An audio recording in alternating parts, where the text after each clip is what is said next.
நம் ஆண்டவர் இயேசு கிறிஸ்துவின் நாமத்தினால் மகிழ்ச்சியும் சமாதானமும் நம் அனைவரோடும் இருப்பதாக. ஆமோஸ் 9:11-15 முடிக.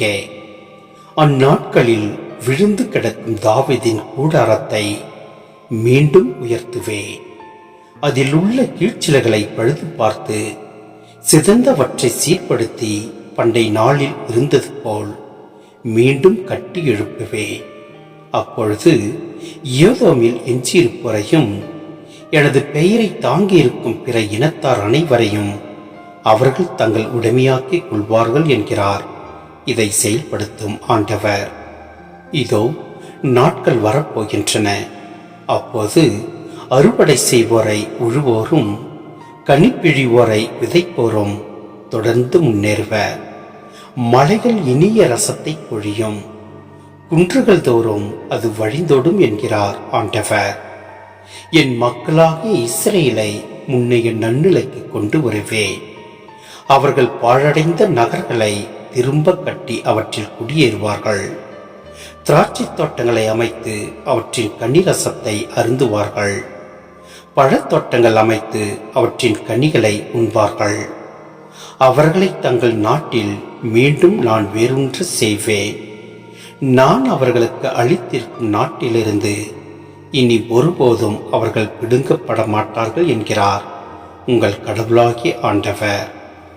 சிந்தனை: தாங்க முடியாத அளவுக்கு அறுவடை செய்ய போகும் வளமை காலத்தை சித்தரிக்கிறார் ஆமோஸ். கடவுளின் பராமரிப்பையும் பாசத்தையும் உணராத கல்நெஞ்சக்காரராக மாறிவிட்டனர் மக்கள். சுகப்போக வாழ்வு முறை ஏழை எளியோரின் கண்ணீரை துச்சமென மதித்து அவர்களை தூக்கி எறிந்தது.